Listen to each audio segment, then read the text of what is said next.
आप देख रहे हैं लाइव 7। नमस्कार, लाइव 7 विशेष में आपका स्वागत है। मैं हूं ज्ञान रंजन। दोस्तों, झारखंड मुक्ति मोर्चा को नया केंद्रीय अध्यक्ष हेमंत सोरेन के रूप में मिल गया। 2 दिनों तक महाधिवेशन चला झारखंड मुक्ति मोर्चा का। संविधान में संशोधन हुआ, राजनीतिक प्रस्ताव पारित हुए, कई चीजों को लेकर के घोषणाएं हुई। खास करके जो 1932 आधारित स्थानीय नीति है, ओबीसी को 27% आरक्षण का मामला हो, या फिर वक्फ बोर्ड का विरोध, संशोधन विधेयक का विरोध करने का मामला हो, अन्य चीजें जो 75% आरक्षण जो निजी क्षेत्रों में देने की बात हो, इन सारे चीजों पर चर्चा हुई, राजनीतिक प्रस्ताव पारित हुए। लेकिन आपने गौर किया होगा कि एक चीज और हुआ, और वो क्या था हम आपको बताएंगे।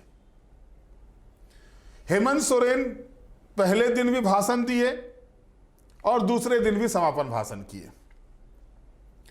पहले दिन के भाषण में हेमंत सोरेन के निशाने पर जहां केंद्र सरकार थी और जहां केंद्र सरकार से जो डिमांड्स हैं झारखंड के, उसको लेकर के जिस तरह से हेमंत के तेवर तल्ख दिखे थे, वहीं दूसरे दिन एक नया चीज दिखाई दिया। दूसरे दिन हेमंत के निशाने पर प्रमुख विपक्षी दल भाजपा तो थी ही थी, लेकिन निशाने पर आ गए टाइगर जयराम महतो।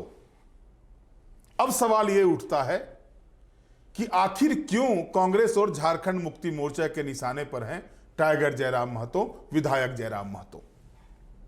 आखिर इसकी वजह क्या है? क्यों पेट में दर्द हो रहा है? बीच में यह भी चर्चा थी कि जयराम महतो को भाजपा का समर्थन मिल रहा है, भाजपा का साथ मिल रहा है। जिस दिन आपने देखा होगा कि जेड श्रेणी की सुरक्षा की मांग जयराम महतो के पार्टी के केंद्रीय सचिव करते हैं अमित शाह से, उसके बाद जो सोशल मीडिया पर चीजें चल रही थी, उसमें भी आपने देखा कई तरह की बातें सामने आ रही थी, कई तरह की चीजें सामने आ रही थी। हालांकि बाद में जयराम महतो ने यह कह के इस बात को खारिज किया कि कार्यकर्ता की भावना है, लेकिन उनकी कोई ऐसी मंशा नहीं है, वो जैसे हैं ठीक है, वो सुरक्षित हैं। लेकिन अब जब खुद मुख्यमंत्री हेमंत सोरेन झारखंड मुक्ति मोर्चा के केंद्रीय महाधिवेशन में यह कहते हैं कि नई नई पार्टियां जन्म ले रही है, नए नए लोग आ रहे हैं, और वो क्या करते हैं ये सब कोई देख रहे हैं, किस तरह से वो काम करते हैं सब कोई देख रहे हैं। तो आखिरकार झारखंड मुक्ति मोर्चा को क्यों कष्ट हो रहा है टाइगर जयराम महतो से? क्योंकि उनके जो नए सुप्रीमो बने हैं, उन्होंने भी अपने भाषण में इस चीज का जिक्र किया। कांग्रेस पार्टी तो पहले से ही मुखालफत कर ही रही है। आप विधानसभा के बजट सत्र को ही ध्यान में लाएं। विधानसभा के बजट सत्र के दौरान जयराम महतो अपनी बातें रख रहे थे सदन के भीतर, और उस समय कृषि मंत्री शिल्पी नेहा तिर्की के साथ उनकी तू में हुई थी। ये सब लोगों ने देखा। इरफान अंसारी जो मंत्री हैं, स्वास्थ्य मंत्री हैं, उनके निशाने पर रहे टाइगर जयराम महतो, ये भी सब कोई देखा। और जब सत्र समाप्त हुआ तो बोकारो में जो विस्थापितों की बातें आई, विस्थापित का मामला आया, उस समय भी सब लोगों ने देखा कि श्वेता सिंह वर्सेस जयराम महतो किस कदर चला, और आज तक वो चल ही रहा है। अभी तक वो पटाक्षेप नहीं हुआ है, वो चीजें समाप्त नहीं हुई है। और अब झारखंड मुक्ति मोर्चा के महाधिवेशन में भी जो है इस तरह की बातें आ रही है। वजह क्या है दोस्तों? आपको वजह को समझना होगा। वजह यह है कि ट्राइबल के बाद झारखंड में अगर सबसे ज्यादा किसी एक जात से मतदाता हैं तो वो है कुर्मी जाति का, महतो बहुल। और सभी राजनीतिक दलों का लक्ष्य होता है कि आदिवासी मतदाताओं के साथ साथ कुर्मी मतदाताओं को ही अपने साथ जोड़ के चलें। और ये है वजह, क्योंकि जो अपने आप को कुर्मी के सबसे बड़े नेता के रूप में बातें करते थे, सबसे बड़े नेता समझते थे, उनकी क्या स्थिति हुई चुनाव में, उस पार्टी की क्या स्थिति हुई चुनाव में, आप सबने देख लिया। कि एक नया लड़का आता है, उसका वोट परसेंटेज उस पार्टी से यानी आजसू पार्टी से ज्यादा रहता है। यह छोटी मोटी बात नहीं है कि एक स्थापित राजनीतिक दल, झारखंड का एक स्थापित राजनीतिक दल जो कभी सत्ता को अपनी उंगलियों पर नचाता था, स्थिति तो ऐसी भी बनी थी कि उस पार्टी का जलवा ऐसा था कि अगर दो विधायक थे उस पार्टी के, तो एक विधायक सत्ता पक्ष में बैठते थे और एक विधायक विपक्ष में बैठते थे। सत्ता पक्ष वाले भी खुश, विपक्ष वाले भी खुश। सत्ता पक्ष का आंकड़ा बनता था, गणित बनता था, विपक्ष वाले हैं कि हमारे साथ गठबंधन में है तो मेरे साथ भी हैं। लेकिन इस चुनाव में उस पार्टी का क्या हुआ? एक टिमटिमाता हुआ दिया मांडू से निकला, वो भी 225-250 के बीच। इसी वोट से वो चुनाव जीते।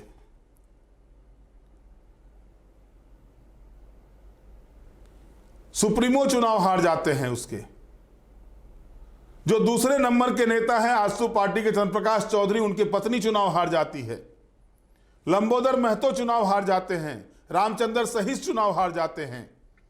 जो सबसे बड़े, जिसके लिए सुदेश महतो ने रांची से लेकर दिल्ली तक एक कर दिया था, खरसावां से जो प्रत्याशी थे हरेलाल, वो चुनाव हारते हैं, तीसरे नंबर पर चले जाते हैं।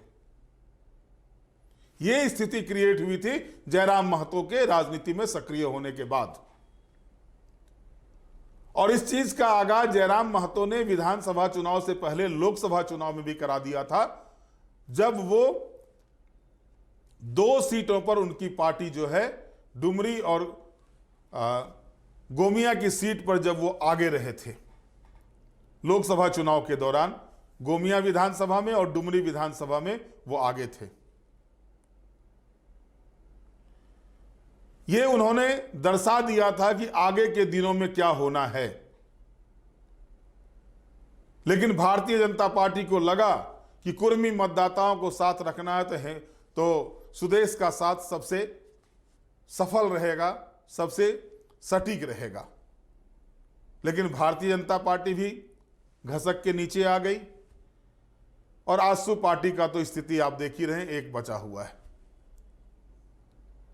और इसी बीच जिस तरह से टाइगर जयराम महतो ने अपनी उपस्थिति 10,90,000 से ज्यादा वोट ला करके विधानसभा चुनाव में भारतीय जनता पार्टी, झारखंड मुक्ति मोर्चा, कांग्रेस के बाद चौथे नंबर की पार्टी झारखंड में बनी वोटों के मामले में, तो यह दर्शाता है कि कहीं ना कहीं इस लड़के में दम है। और इस दम के बाद और जिस तरह से वो काम कर रहे हैं, ठीक है उनके ऊपर आरोप लग रहे हैं, यह भी सही है कि जो उनका तरीका है वो तरीका ठीक नहीं है। अधिकारियों को डांटना, डपटना, गाली देना, यह उचित नहीं है। कहीं भी लोकतांत्रिक प्रक्रिया में यह उचित नहीं होता, क्योंकि लोकतंत्र के जो मूल स्तंभ हैं, विधायिका, कार्यपालिका और न्यायपालिका, तीनों को समन्वय बनाकर काम करना पड़ता है। अगर कहीं कार्यपालिका में गड़बड़ी है तो उसका तरीका जो है सो लोगों के बीच में अधिकारियों को डांटना, फटकारना या गाली गलौज करना नहीं होता। इसकी मैं मुखालफत करता हूं, इसका मैं विरोध करता हूं। लेकिन जनता की बातों को लेकर के जिस तरह से लगातार वो मुखर रह रहे हैं, जनता के बीच जिस तरह से उनकी समस्याओं को लेकर के वो सक्रिय रह रहे हैं, ये कहीं ना कहीं राजनीतिक दलों को खटक रहा है। खटक इसलिए रहा है कि जैसा कि मैंने आपको बताया कि ट्राइबल के बाद सबसे ज्यादा वोट परसेंटेज कुर्मी जाति का है झारखंड में। और वो अगर 28 विधानसभा क्षेत्र ट्राइबल के लिए रिजर्व है झारखंड में, तो 30 से 35 विधानसभा क्षेत्रों में कुर्मी जाति के मतदाता ये दमखम रखते हैं कि वो चुनाव का परिणाम किसी और भी पलट सकते हैं। और यही वजह है कि कोई भी राजनीतिक दल उस जाति को छोड़ना नहीं चाहता। आपने लोकसभा चुनाव में देखा कि अर्जुन मुंडा का एक बयान जो है सो कितना भारी पड़ा भारतीय जनता पार्टी के लिए। अर्जुन मुंडा का एक बयान जो कुर्मी को अनुसूचित जनजाति में शामिल करने की मांग थी, उस पर जो एक बयान आया वो कितना भारी पड़ा कि पीएमओ को लेटर लिखना पड़ा झारखंड सरकार को, बंगाल सरकार को और उड़ीसा सरकार को कि भाई 1950 से पहले क्या स्थिति थी कुर्मी जाति के लोगों की, क्या वो सही में ट्राइबल थे। इसकी रिपोर्ट कल्याण विभाग से मांगा गया। ये स्थिति बनी थी और उसके बाद अभी भी जो आंदोलन है वो भी जारी है। ऐसा नहीं है कि ये आंदोलन समाप्त हो गया है। लेकिन सवाल यही उठता है कि जिस ट्रिपल एम के सहारे झारखंड मुक्ति मोर्चा की राजनीति चलती थी, यह सही है कि इस विधानसभा चुनाव में सबसे ज्यादा अगर कुर्मी विधायक जीत कर आए हुए हैं या कुर्मी बहुल क्षेत्रों में अगर सबसे ज्यादा विधायक जीते हैं तो वो झारखंड मुक्ति मोर्चा है। और वजह भी साफ है कि अगर सबसे बड़ी पार्टी बनकर झारखंड मुक्ति मोर्चा उभरी है तो जाहिर तौर पर वैसे क्षेत्र भी होंगे जहां पर कुर्मी बहुल आबादी है, क्योंकि मैंने बताया कि ट्राइबल के बाद सबसे ज्यादा मतदाता कुर्मी आबादी की है, कुर्मी बहुल की है। जाहिर तौर पर सीटें भी ज्यादा होंगी उनको। लेकिन यह भी देखना होगा कि कुर्मी बहुल इलाके में जयराम महतो ने क्या क्या कमाल किए। स्वर्गीय जगन्नाथ महतो, टाइगर जगन्नाथ महतो के क्षेत्र में उनकी पत्नी को चुनाव हराए, ये छोटी मोटी बात नहीं है। टाइगर जयराम महतो अगर वहां से डुमरी से जीतते हैं तो उनको यह भी मालूम होना चाहिए कि जलवा ही जलवा था जगन्नाथ महतो जी का। माटी के नेता थे, जनता के बीच के नेता थे, लोगों के नेता थे और उनकी पत्नी को इन्होंने चुनाव हराया। गोविया में तीसरे स्थान पर फेंका गए लंबोदर महतो, जो कि तथाकथित कुर्मी पार्टी जाति के मतदाताओं की पार्टी कहे जाने वाले आसू पार्टी से थे। रामगढ़ में दूसरे नंबर पर चली गई चंद्रप्रकाश चौधरी जी की पत्नी।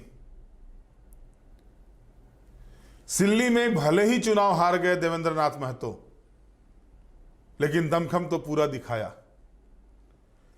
ईचागढ़ में तीसरे स्थान पर चला गया आजसू। अगर आप आकलन करेंगे तो 10,90,000 वोट छोटा मोटा वोट नहीं होता झारखंड में, जहां पर भारतीय जनता पार्टी को 33% वोट आता है, झारखंड मुक्ति मोर्चा को 27% वोट आता है, कांग्रेस पार्टी को 16% वोट आता है और वहीं पर अगर 8% वोट जेएलकेएम को आता है तो ये छोटी मोटी उपलब्धि नहीं कही जा सकती है। और यही चीज खटक रहा है और जो कार्य करने की शैली है वो शैली खटक रही है। 81 विधायक है झारखंड विधानसभा में, लेकिन जनता दरबार अगर हर सप्ताह किसी विधायक का लग रहा है तो वो जयराम महतो का है। हर सप्ताह जनता दरबार लगा करके अपने क्षेत्र के लोगों की समस्याओं को सुनते हैं। जिस विस्थापन के मुद्दे को लेकर के, जिस 1932 आधारित स्थानीय नीति के मुद्दे को लेकर के, जिस ओबीसी को 27% आरक्षण लेकर के, इन मुद्दों को लेकर के लगातार सत्ता में रहने वाली आजसू पार्टी इस मुद्दे पर काम नहीं करा सकी।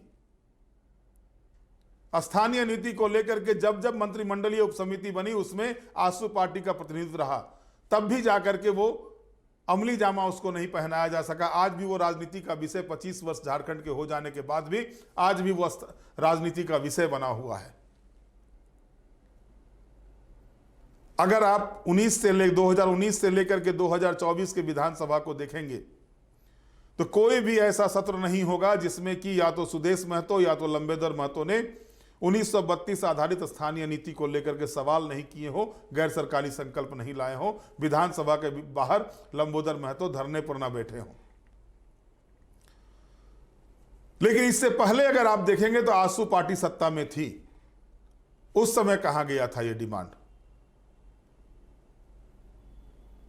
भारतीय जनता पार्टी जितने दिनों तक सरकार में रही उससे ज्यादा दिनों तक सत्ता में सहभागी आजसू पार्टी का रहा, क्योंकि मधु कोरा के टेन्योर को भी जोड़ना होगा, उसमें चंद्रप्रकाश चौधरी मंत्री थे। लेकिन वो मुद्दा यूं ही बना रहा। जातीय जनगणना की बात की जा रही है। सुदेश महतो लगातार विधानसभा में 19 से 24 के बीच में जातीय जनगणना को लेकर के आवाज बुलंद करते रहे, लेकिन यह आवाज उनका 14 से 19 के बीच में नहीं गूंजा था। 2014 से 2019 के बीच में यह आवाज नहीं आई थी, उनके दल के लोगों ने यह आवाज नहीं उठाई थी। उससे पहले जब वो सत्ता में थे उस समय यह आवाज नहीं उठी थी, जब विपक्ष में आए तब यह आवाज उठी। तो वजह क्या रहता है, वजह क्यों निशाने पर आ गए हैं जयराम महतो, यह समझने का विषय है। क्योंकि मैंने बताया आपको विधानसभा सत्र से लेकर के विधानसभा सत्र समाप्ति के बाद लगातार कांग्रेस पार्टी हमलावर है, और इसके पीछे वजह है, जिस क्षेत्र से, कोयलांचल के क्षेत्र से आते हैं जयराम महतो, उस क्षेत्र में विस्थापन सबसे बड़ा मुद्दा है, और वो लगातार विस्थापन के मुद्दे को लेकर के आवाज बुलंद कर रहे हैं। बीएसएल में विस्थापन के मुद्दे को लेकर के, नियोजन के मुद्दे को लेकर के आंदोलन हुआ था, लाठीचार्ज हुए थे, एक युवा की मौत भी हो जाती है उस लाठीचार्ज में। लेकिन वो युवा का मौत होता है, उसको मुआवजा मिल जाता है, उसके एक परिजन को अस्थायी तौर पर नौकरी मिल जाती है, लेकिन मुद्दा रह जाता है श्वेता सिंह वर्सेस जयराम महतो का। खबरें, वो विषय गौण हो जाता है कि एक युवक की मौत होती है, भारतीय जनता पार्टी सिर्फ इतिश्री कर देती है कि उसको शहीद का दर्जा दिया जाए, ये मांग करके। सरकार की ओर से कोई वक्तव्य नहीं निकलता है इस मामले पर। श्वेता सिंह वहां लड़ रही थी इस मुद्दे को लेकर के, लेकिन वो लड़ाई विस्थापन के बाद 2 विधायकों की लड़ाई होकर रह गई, और मैंने आपको दिखाया था किस कदर दोनों विधायकों के बीच हुआ था। और उसके बाद सोशल मीडिया पर पूरी तरह से यही मुद्दा छाया रहा था 5-6 दिनों तक, और ऐसा नहीं है ये मुद्दा मर गया, अभी भी सोशल मीडिया पर गाहे बगाहे ये मुद्दा उठ जा रहा है। और अब मुख्यमंत्री हेमंत सोरेन खुद मंच से, जो झारखंड मुक्ति मोर्चा का सबसे बड़ा मंच था, 13वां महाधिवेशन था, टाना भगत इंडोर स्टेडियम में, जहां 4000 से ज्यादा पार्टी के कार्यकर्ता शामिल हुए थे, पूरे देश भर के कार्यकर्ता शामिल हुए थे। उस समय अपने समापन भाषण में मुख्यमंत्री हेमंत सोरेन अगर भाजपा पर कटाक्ष करने के साथ साथ टाइगर जयराम महतो पर भी कटाक्ष करते हैं सांकेतिक रूप से, तो यह दर्शाता है कहीं ना कहीं पेट में दर्द हो रहा है जयराम महतो को लेकर के। और यही वजह है कि मूल वजह जो है वो है कुर्मी वोट, क्योंकि युवाओं का और कुर्मी मतदाताओं का जो देखा जा रहा है वो साथ जयराम महतो को मिल रहा है।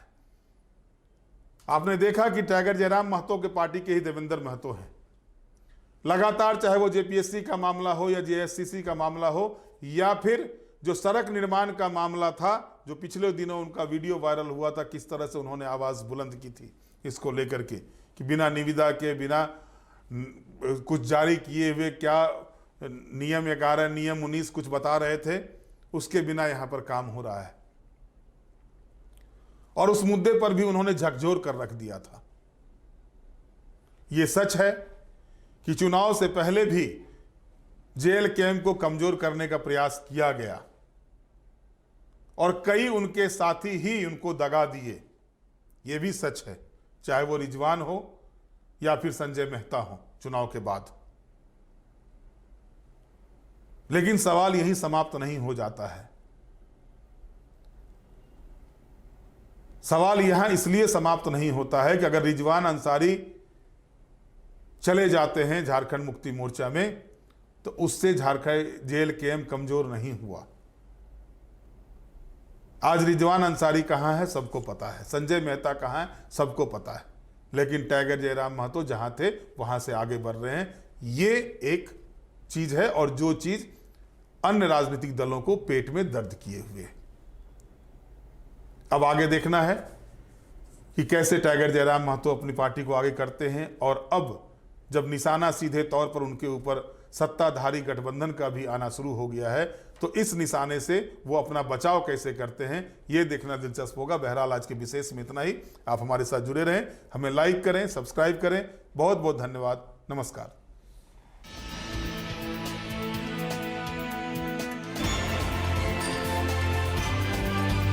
आप देख रहे हैं लाइव 7।